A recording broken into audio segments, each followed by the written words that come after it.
Buenas tardes. Bueno, si se trata de explorar las oportunidades, claramente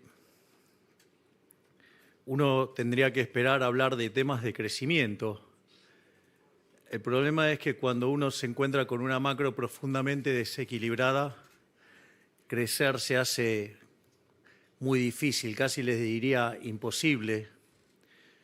Y en especial cuando durante muchísimos años se han distorsionado los precios relativos y se ha puesto a la economía en una situación fuera del equilibrio, y esa situación hace que tratar de vivir en una suerte de boom permanente, cuando viene el boost, sea muchísimo más violento, y por eso cuando se lleva adelante la corrección de los precios relativos, lo que se genera es una retracción de la actividad y el empleo, y cuanto más violento y más prolongado en el tiempo ese proceso de sobreestimular la economía, más fuerte la retracción.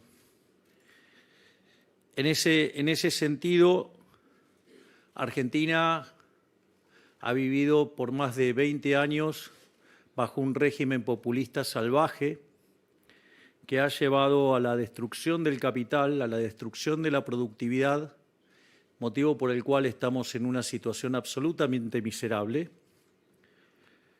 Es decir, porque el populismo no es gratis.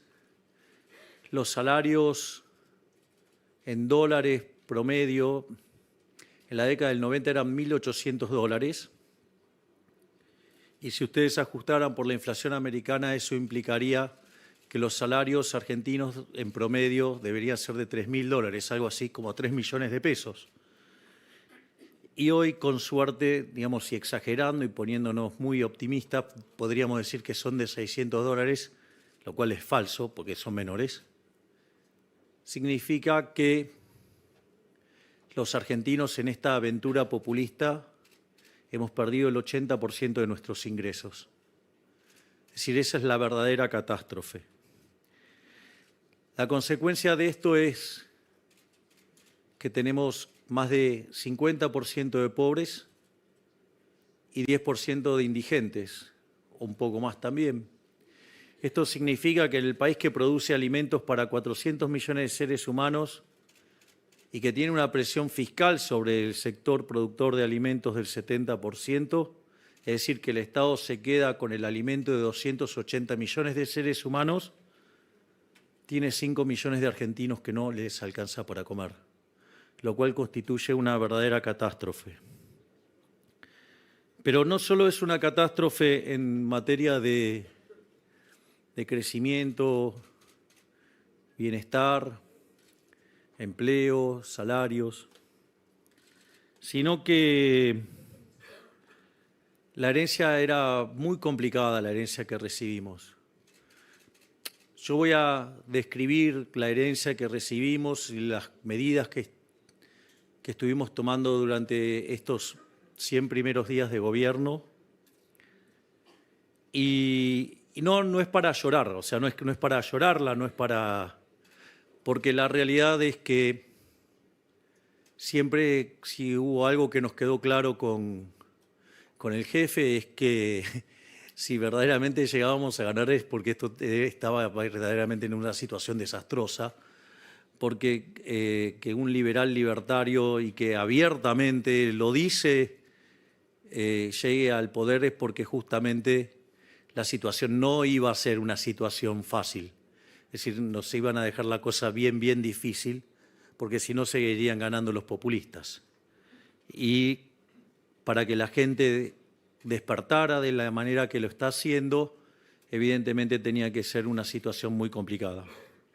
Así es que casi les diría que nosotros siempre estuvimos preparados para recibir esta papa caliente, y eso lo pueden ver porque, digamos, si no hubiéramos tomado medidas rápidas, ya habríamos volado por los aires varias veces.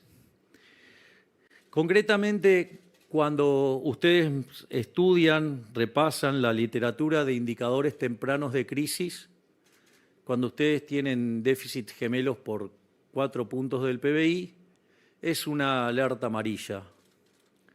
Si tienen 8 puntos del PBI, es decir, no solo que es alerta roja, sino que se van a pegar una piña importante. Bueno, nosotros recibimos de herencia déficit gemelos por 17 puntos del PBI, más o menos para que tengan un orden de magnitudes del desastre que hemos recibido. Es decir, con lo cual, digamos, el tamaño de la piña ahí va a ser colosal. Básicamente la herencia tenía lo peor de las 3 peores crisis de Argentina, tenía un desequilibrio monetario que era peor que el que teníamos en la previa del Rodrigazo, en el año 75. Teníamos un desequilibrio en el balance del Banco Central que era peor que el que tuvo Alfonsín a inicios del año 89, que terminó en la hiperinflación, y los indicadores sociales peores que el año 2001, es decir, la previa de la crisis del 2002. Es decir, que era la suma de todos los males literalmente. En ese sentido, ese déficit gemelo de 17 puntos del PBI se componía básicamente de 15 puntos del déficit fiscal consolidado, donde que eran esos 15 puntos, 5 correspondían al Tesoro y 10 correspondían al Banco Central. Es más, para tener un orden de magnitudes del desastre que recibimos,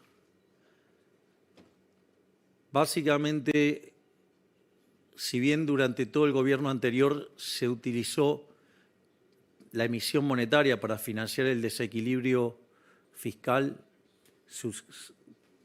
por 28 puntos del PBI, de esos 28 puntos, 13 tuvieron lugar el último año.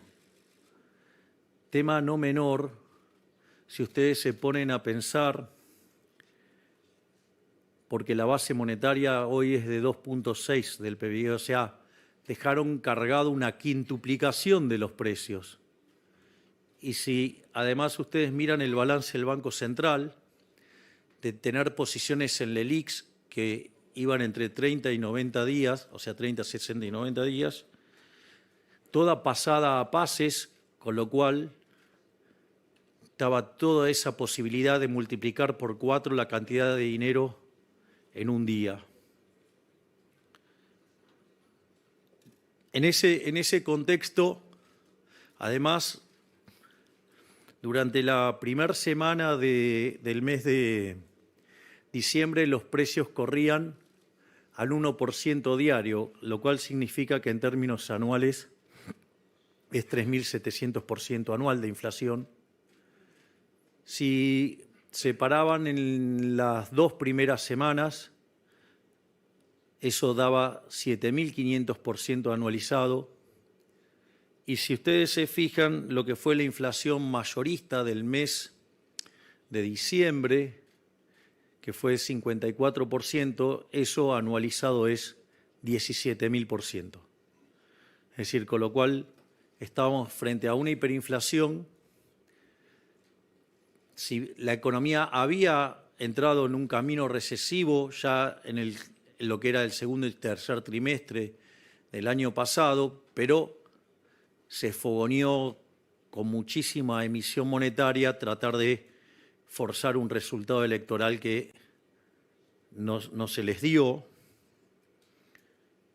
Y en ese contexto era fundamental evitar la hiperinflación, pero para evitar la hiperinflación era necesario generar un programa de estabilización bien duro, programa que nosotros lo teníamos y que recién lo pudimos anunciar en el tercer día, básicamente porque teníamos la cuestión de los nombramientos en el Banco Central. Y básicamente tenía los tres elementos fundamentales que tiene cualquier programa de estabilización, que era un ajuste fiscal, una corrección cambiaria y la definición de una nueva política monetaria. En ese sentido, nosotros lo fundamental era terminar con la emisión monetaria para que no hubiera convalidación monetaria de la suba de precios y que eso no terminara escalando y generando la hiperinflación. En ese sentido, junto a la devaluación que se sinceró, porque básicamente lo único que hicimos fue llevar el tipo de cambio al tipo de cambio de mercado ajustado por impuesto país, y en ese contexto, en el plano fiscal decidimos ir a lo que se denomina la política de déficit cero, pero déficit cero en serio, no, digamos, mentiroso, es decir, déficit cero en la línea del resultado financiero, es decir, después de pagar intereses.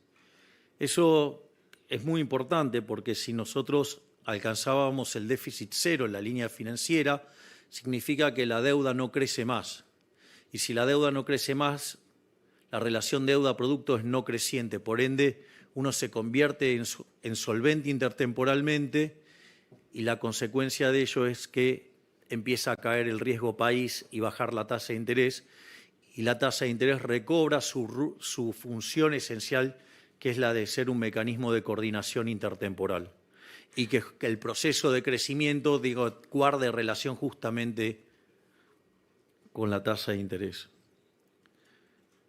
natural de interés, es decir, la del mercado, no la que a un burócrata se le ocurre manosear desde el Banco Central.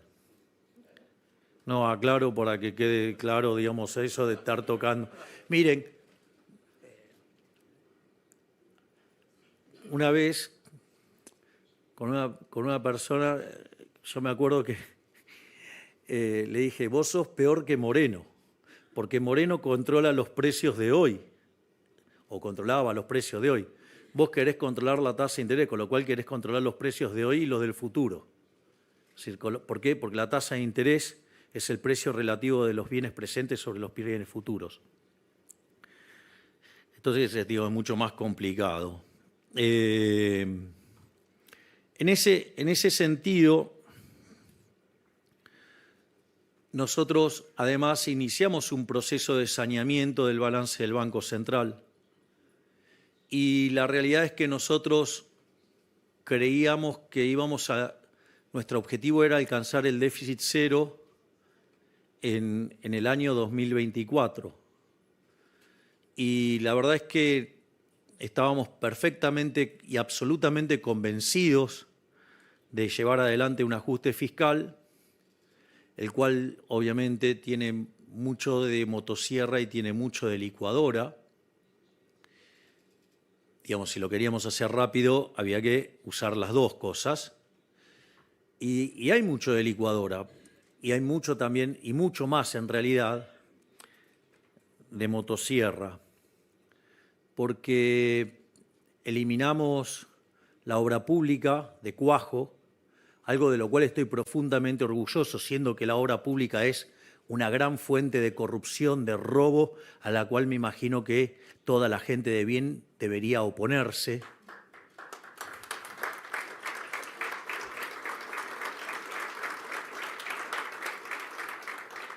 Por otro lado, eliminamos también de cuajo las transferencias discrecionales a las provincias. También, digamos, echamos 50.000 empleados públicos. No solo eso, sino que además se dieron de baja contratos, y fíjense que ahora están cayendo más contratos y van a caer 70.000 contratos. Además, eliminamos 200.000 programas sociales entregados de manera irregular, y en ningún momento descuidamos la política social, porque en el medio duplicamos la AUH, duplicamos la tarjeta alimentar, multiplicamos por 3 la asistencia en el plan 1000 días, o sea, a las mujeres embarazadas.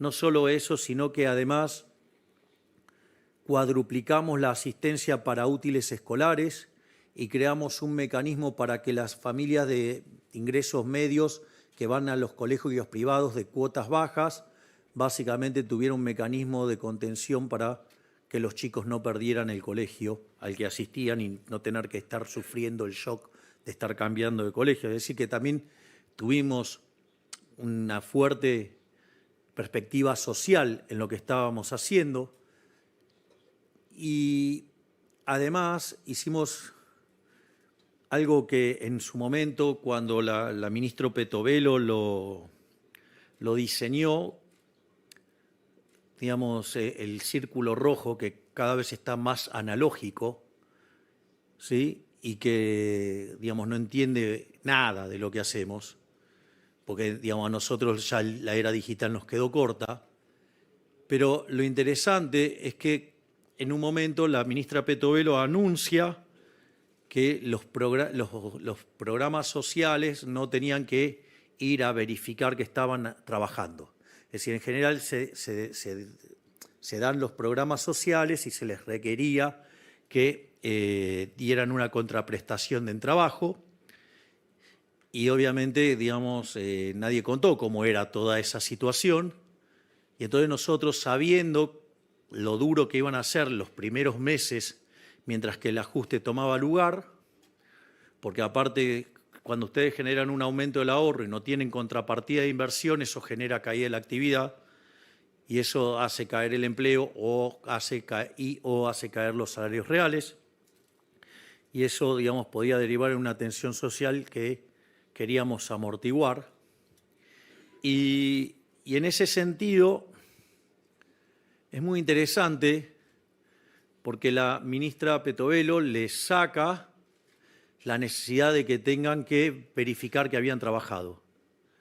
Obviamente, la gran cantidad de simios, y pido perdón, digamos, a la Sociedad Protectora de Animales por insultar a los simios que miran la política argentina, donde algunos obviamente responden a que están muy enojados porque no tienen pauta, pero, digamos, esos simios, perdón con los simios de vuelta, criticaron fuertemente a la ministra Petovelo por esto. Y lo que no se dieron cuenta es que era una forma de terminar con los intermediarios, donde todos los gobiernos quisieron terminar con los intermediarios, pero el que lo hizo fue este gobierno. Básicamente, las personas que reciben los programas sociales, obviamente que reciben una tarjeta y eso va a una cuenta. Entonces creían que con eso se aseguraban de que no iban a ser extorsionados. Lo que no sabían eran que ustedes tienen que ir a verificar que estuvieron trabajando. Y ahí, cuando ustedes iban a recibir la verificación de que habían estado trabajando, aparecían los Beliboni de la vida quedándose con la mitad de los ingresos de la gente. Y cosa que solamente se la validaban si ustedes les llevaban los bonitos esos donde tienen que validar que estuvieron en las marchas. Es decir, con lo cual en realidad le robaban la mitad del dinero y no solo eso, sino que además tenían que ir y trabajar de piqueteros. Es decir, con lo cual, o sea, ustedes lo que estaban haciendo era financiar a delincuentes y además que arruinaran el funcionamiento de la calle. En ese sentido, al eliminarse la necesidad de contraprestación hasta el mes de abril, ¿qué es lo que sucedió? Esos delincuentes no les podían quitar a la gente el dinero que recibían por el programa social. Por lo tanto, eso implicó, sin gastar un peso más, duplicar la asistencia. Y al mismo tiempo pusimos una línea para que denunciaran los aprietes y las extorsiones de estos delincuentes y hemos recibido cerca de 300.000 denuncias y hoy hay 18.000 casos en la justicia. Es decir, van a pagar por haber apretado a la gente para que vaya a las marchas. Y es más, Berigoni nos amenazó con que iba a juntar en la plaza 50.000 personas, con lo cual evidentemente tenía pensado llevar 100.000. Nosotros desde la Nación aportamos 12.000 efectivos, no recuerdo cuál es el número que aportó la ciudad, pero fue tremendo porque había más efectivos policiales que gente, porque solamente fueron 3.000. Con lo cual fue un éxito rotundo que en ese momento se coordinó entre la ministro Bullrich, Petovelo y el ministro de Infraestructura, donde además en los medios de transporte público se presentaba, digamos, el que corta no cobra y las líneas para hacer las denuncias, y ahí, digamos, empezamos también a ordenar la calle. Es decir, le quitamos poder de fuego porque ahora no pueden extorsionar a la gente para que vayan a hacer esto, y además, digamos, empezamos a cumplir el orden. Por lo tanto, una de las demandas que nosotros recibimos como gobierno, que era poner en orden la calle, lo estamos haciendo, ¿sí? Porque además hoy, el que corta no cobra, y además el que las hace las paga. Y eso está funcionando a la perfección.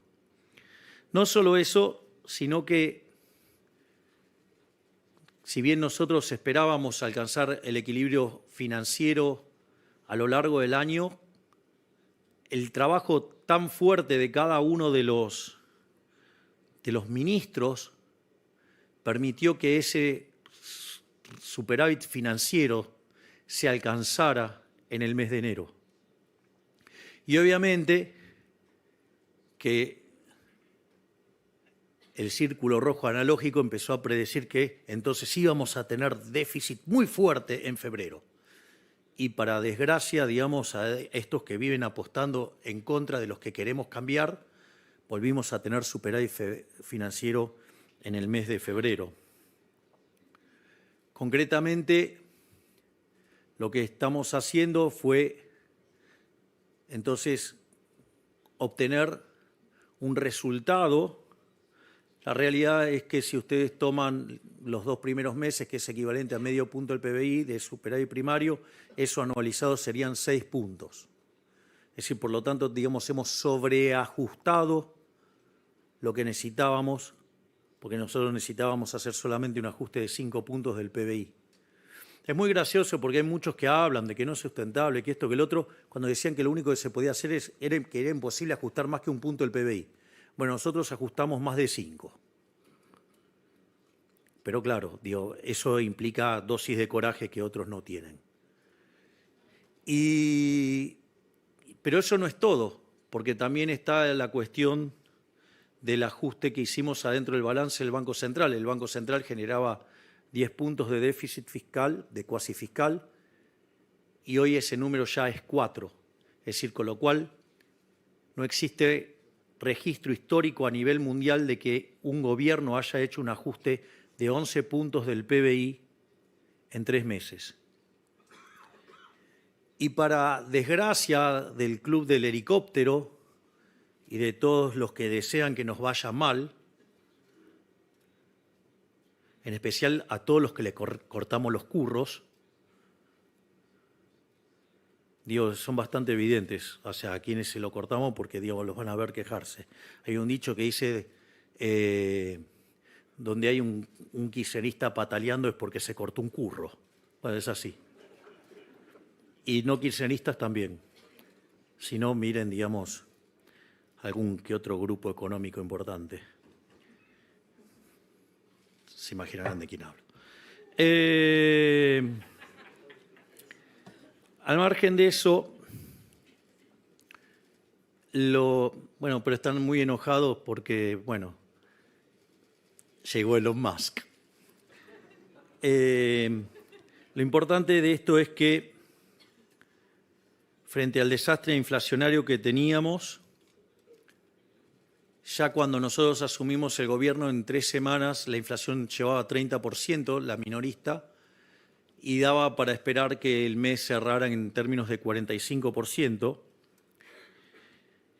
Y yo recuerdo que que un fin de semana el periodista Gabriel Anelo, digamos, gran periodista y mejor persona aún, me preguntó qué pasaba, digamos, con la inflación. Y yo le dije, la verdad, que si quedaba en 30 era un gran número porque significaba que entonces la cuarta semana los precios se habían detenido y habían dejado de crecer. Y nos encontramos con que fue 25, es decir, que hubo retracción de los precios que se habían fijado de la tercera semana hacia la segunda. Y después, en el mes de enero, la inflación fue del 20% y la inflación de febrero fue del 13%. Ahora, cuando ustedes limpian los efectos del arrastre estadístico, lo que tiene que ver con los aumentos de una vez para siempre, tipo lo que fue la recomposición de tarifas y las prepagas, eso equivale a 6 puntos, con lo cual la verdadera inflación del mes de febrero fue del 7%. Es decir, estamos metiendo a la tasa de inflación adentro de un dígito. Y es más, aun cuando dejaran todos estos elementos dentro del índice, pero se pudiera capturar de alguna manera el tema de las promociones, que en realidad hay un problema que no puede ser captado por el índice de precios, digo, porque es una fijación no lineal de precios y depende de lo que consume cada consumidor, entonces es imposible captar por el índice de precios el efecto del 2x1, el 3x2 y todas esas cosas. Entonces, hay una suerte de estimación de cuánto eso pesa, pero no se puede documentar. Y eso implicaría que si ese efecto se tiene en cuenta, a pesar de los anteriores, también estaríamos adentro de un dígito. Es más, en la tercera semana de marzo se frenó la suba de precios. Es decir, que estamos caminando por el lado correcto en materia de política antiinflacionaria. De hecho, algunas de las críticas que nos hacen, digo, la verdad que son bastante particulares, porque, por ejemplo, si ustedes miran la evolución de la tasa de inflación, la caída a la que está ocurriendo, la velocidad de la caída es más fuerte que la que se dio durante la convertibilidad. Cuando ustedes miran los efectos de la estabilización de la convertibilidad, hoy los precios caen mucho más rápido, o sea, la tasa de inflación cae mucho más rápido. Eso también tiene un sentido. Lo que sucede es que cuando se hizo la convertibilidad, la cantidad de dinero era endógena. Es decir, cuando ustedes tenían aumento de la demanda de dinero, la forma de convalidarlo era ustedes traían los dólares, se los vendían al Banco Central y eso implicaba una expansión de la cantidad de dinero. Y eso permitía que el reacomodamiento de precios relativos se dieran con precios al alza. ¿Qué pasa? Como nosotros, fíjense que desde que asumimos prácticamente la base monetaria no ha variado. Y eso que compramos 11.500 millones de dólares en el mercado. No solo eso, sino que además tuvimos la expansión de la cantidad de dinero por los puts, digamos que el Banco Central de la gestión anterior utilizó para tratar de controlar el tipo de cambio, y además tuvimos expansión por los pasivos remunerados, pero la contracción por BOPREAL y por el fisco han sido tan grandes que la base monetaria no varió muy poquito. Entonces seguimos teniendo la misma base monetaria de 10 billones, pero ahora del lado del activo tenemos 11.500 millones de dólares de reservas más. Por lo tanto, digamos, estamos llevando adelante un proceso muy fuerte de saneamiento del balance del Banco Central y que pronto vamos a estar con reservas netas nulas, cuando el gobierno anterior nos dejó 11.500 millones de dólares negativos. No solo, digamos, estamos logrando eso, sino que además, entonces, cuando se recompone la demanda de dinero, como la cantidad nominal de dinero está fija, eso implica que para recomponer las tenencias monetarias ustedes tienen que salir de bienes. Por lo tanto, la desaceleración del crecimiento de los precios es mucho más violento que en el esquema convertible, porque en el esquema convertible la cantidad de dinero se expandía acorde a la demanda de dinero y no generaba conflicto con el mercado de bienes. Y esto es lo que hace que la tasa de inflación caiga mucho más rápido. Me resulta además también muy graciosos aquellos que piden cambiar el ritmo de la tasa de devaluación, lo cual es ridículo, porque hoy, digamos, el tipo de cambio libre no muestra brecha, porque si yo tomo el tipo de cambio del Banco Central de referencia y lo multiplico por 1.175, que es el impuesto país, yo estaría en torno a los 1.060, con lo cual, digamos, no tengo brecha, tengo brecha negativa. Es decir, por lo tanto, digo, si el mercado no lo pone en otro lugar, ¿por qué yo lo voy a modificar arbitrariamente? ¿En función de qué? De una cuenta hecha por economistas brutos. Digo, porque hacen la cuenta esa del tipo de cambio real. Y la pregunta es, ¿o acaso nunca vieron que durante los periodos de crisis el tipo de cambio real es muy alto y en los periodos de bonanzas es muy bajo? ¿O acaso no vieron la tendencia? ¿O acaso las condiciones de oferta y demanda de todos los bienes de la economía argentina y de todo el mundo no han cambiado? Es decir, ¿cómo pueden pretender ser tan arrogantes de determinar cuál es el precio de algo? Si aparte además, hacen el promedio de qué cosa. Si con el desvío estándar que tienen, eso promedio es una burrada hacer eso. Tengo un artículo sobre eso que dice tipo de cambio real cuando los economistas son parte del problema.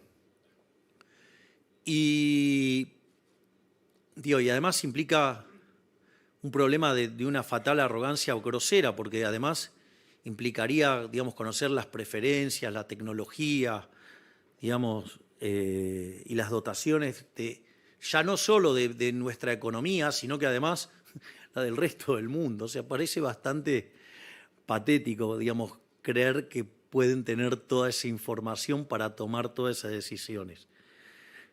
Es decir, lamentablemente en Argentina la educación pública, porque toda es pública, puede ser de gestión privada o de gestión estatal, ha hecho muchísimo daño lavando el cerebro de la gente y llevando a la lectura de autores que verdaderamente han sido verdaderamente nefastos para la historia de la humanidad, y en especial para Argentina. Yo siempre hago el chiste que si ustedes van a la Universidad de Buenos Aires, a la Facultad de Ciencias Económicas, y le preguntan quién es Ludwig von Mises, le van a decir que es el 9 de Holanda. Y para otros es el mejor economista de todos los tiempos junto a Murray Newton Rothbard. Eso sí, al barbudo sí lo conocen, al barbudo alemán, digamos, a ese empobrecedor de Marx. Pero más allá de esta situación, lo otro gracioso es si tengo la curva de los futuros del dólar alineada con el crawling peg que está llevando el Banco Central, ¿por qué tendría que además devaluar? O sea, es increíble, es ridículo. Es decir, están viendo los datos de mercado y no. O sea, está todo el mercado equivocado. Se parecen a Keynes. Hay una frase, es increíble porque cuando los keynesianos hablan del gran inversor que era Keynes, Keynes se dedicó a las finanzas y quebró como una rata.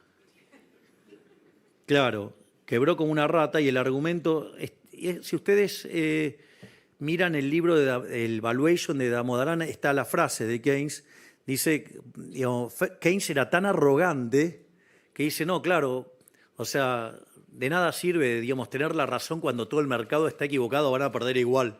Entonces estaban todos equivocados salvo él, pero como se pusieron todos en contra de él, perdió plata y así quebró. Le tuvo que ir a pedir la escupidera al padre, que era amigo de Marshall, tomó un curso de 6 meses y ahí lo incorporaron a Cambridge. Y cuando dicen que era un gran inversor, era todo mentira, porque en realidad, como era una persona con mucha influencia en la política inglesa, entonces estaba de los dos lados del mostrador. Entonces, durante la guerra y demás, entonces él y la Gran Depresión, o sea, estaba tanto en Inglaterra como en Estados Unidos. Y el señor Keynes, la fortuna que hizo, la hizo a la luz de hacer algo que hoy, por lo cual hoy iría preso, que es el inside trading. Es decir, tomaba información del gobierno americano que iba a utilizar sobre determinadas cosas y con eso tradeaba. De hecho, digamos, de vuelta, es como la película Wall Street. Y, digamos, o sea, Gordon Gekko era un bebé de pecho al lado de Keynes. Es decir, así que tampoco es otro mito de que era un gran inversor. O sea, el tipo jugaba con información calificada. O sea, a nadie se le ocurría, a él sí. Por eso después vinieron todas las regulaciones que hay en Wall Street al respecto. Entonces, la verdad que también parece bastante cómico esto de que tengamos que cambiar el crawling peg cuando, digamos, está toda la curva de futuros alineada con la política monetaria. Y en todo este contexto, dado la determinación que tenemos con el tema de la política del déficit cero, yo suelo decir que me he atado a la política del déficit cero como Ulises al palo mayor, con la ventaja de que yo además tengo a mis ministros que le pegan tiros a las sirenas. Con lo cual vamos bien.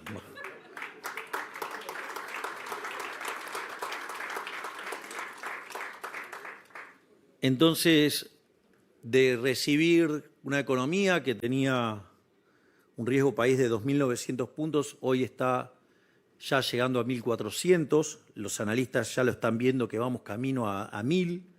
Eso no es menor porque nos abre las posibilidades de ingresar al mercado de capitales. Nos han elevado la calificación crediticia.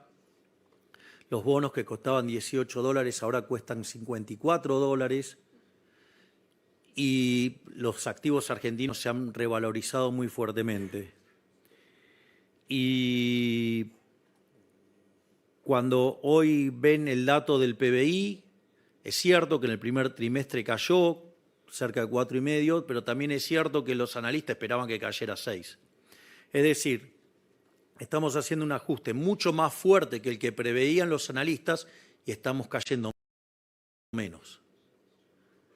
Y eso también alienta la idea de una salida en B corta. Apareció un dato muy interesante de la consultora Orlando Ferreres, y es que el desestacionalizado de febrero dio positivo, o sea, un poquito, con lo cual nosotros no nos ilusionamos con ese número, pero por lo menos pareciera que vamos a estar encontrando en algún momento cercano en el tiempo ya el piso. Y muchos analistas ya están hablando de una recuperación en B corta, lo cual es entendible si uno mira el ritmo que está cayendo el riesgo país. Al mismo tiempo,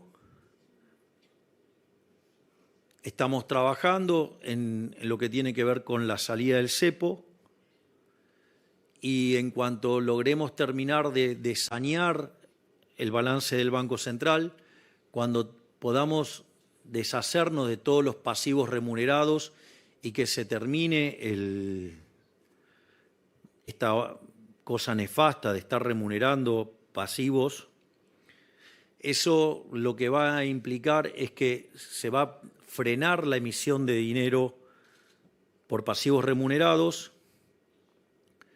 Al mismo tiempo, otra cosa que vamos a hacer y que estamos trabajando es en una reforma del sistema financiero para ir a un sistema integrado con el mercado de capitales y construir una banca que sea anticorridas. La verdad es que hoy no sería un problema eso, porque básicamente el crédito al sector privado no financiero son 4 puntos del PBI, es decir, no tenemos sistema financiero, no hay sistema financiero. Por lo tanto, es interesante que empecemos a construir un sistema financiero que no necesite un prestamista de última instancia.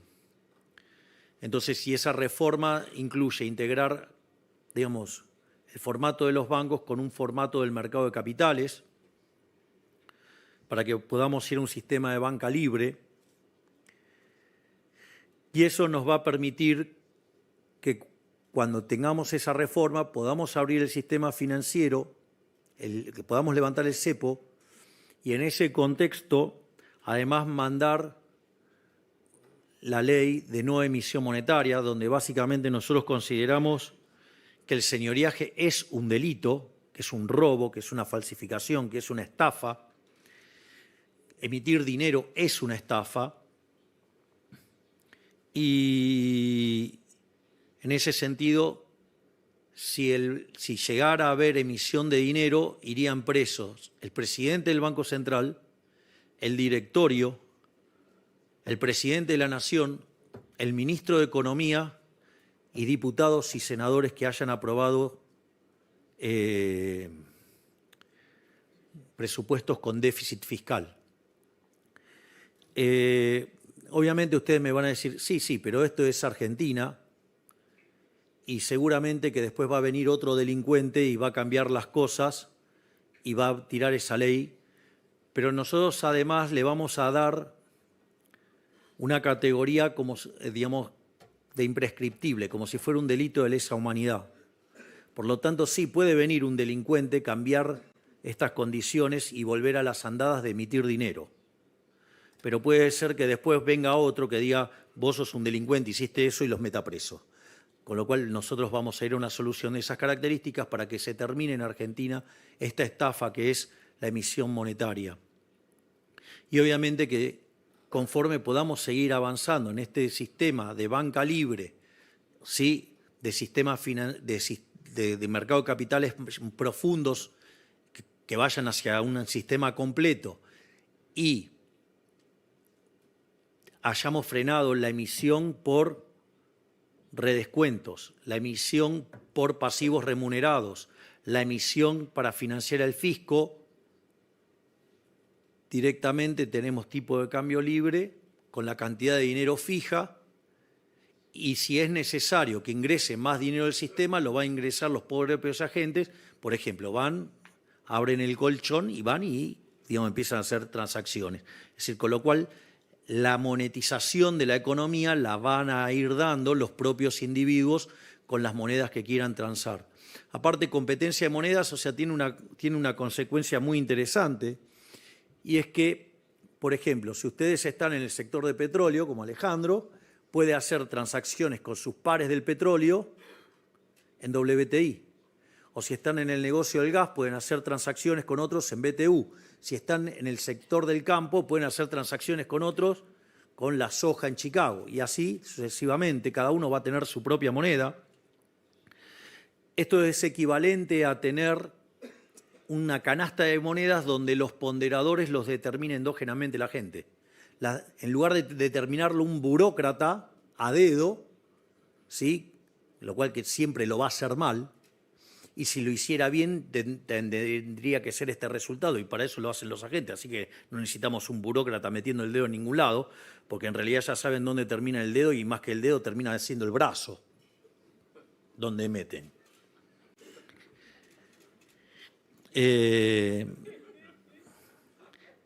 Digo, si tuvieran un negocio de vaselina estarían más felices festejando.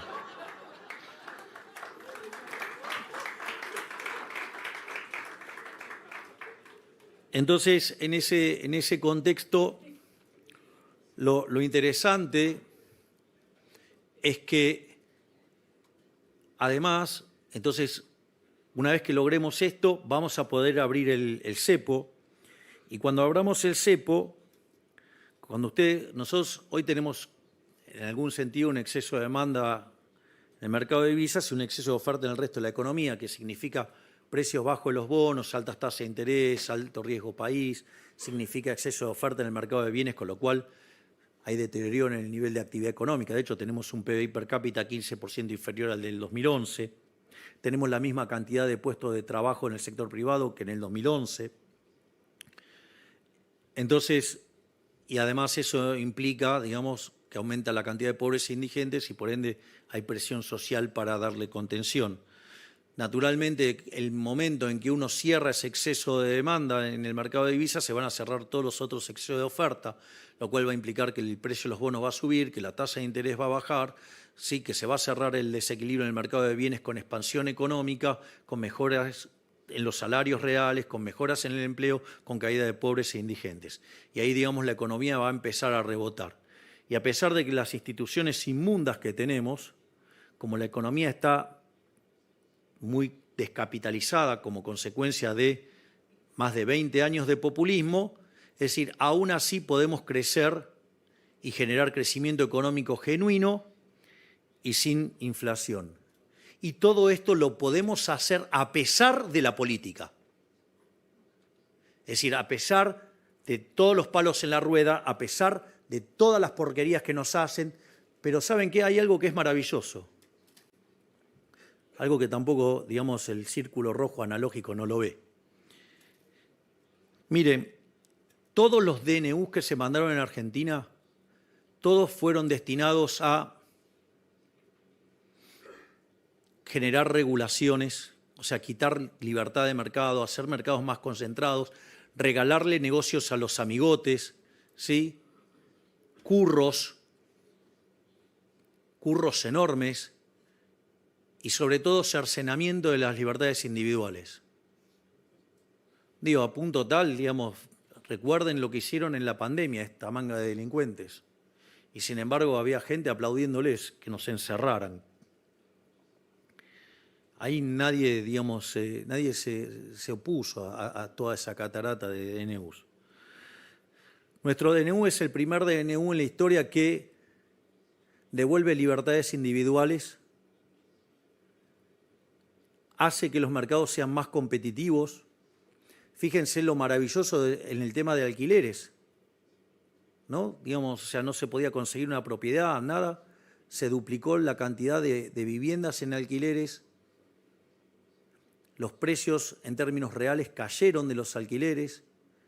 Se expandió fuertemente ahora el mercado inmobiliario durante el mes de febrero.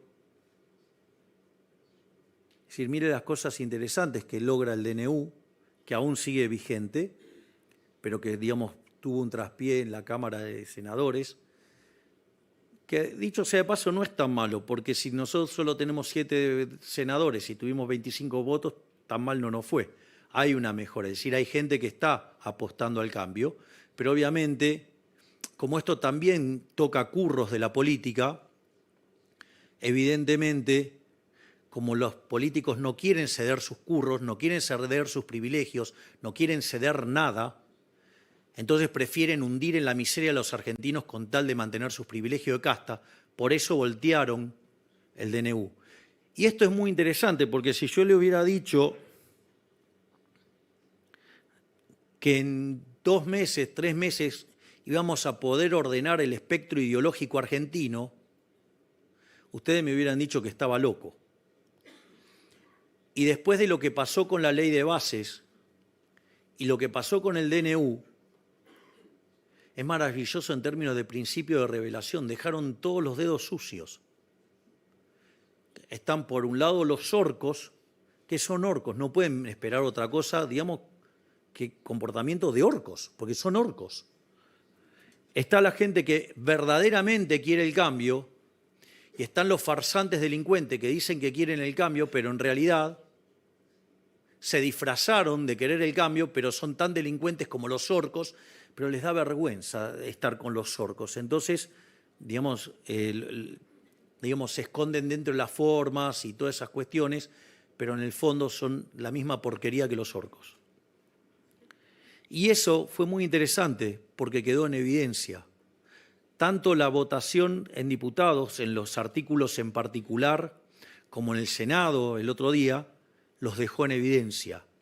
Hoy ustedes tienen que con el voto quedaron claros quiénes son los que están en contra del progreso, quiénes son los delincuentes, quiénes son los que están a favor del curro y del robo y que están en contra de devolverle la libertad a la gente, que están en contra de que haya mercados competitivos y que están en contra de dejar los curros para que para que devuelva la guita a la gente.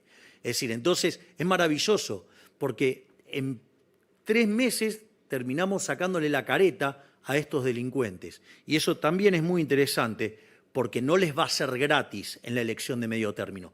Los van a pagar con los votos, esos delincuentes se van a quedar afuera. Y eso nos va a permitir que en las elecciones de medio término hagamos una elección muchísimo mejor que la que hicimos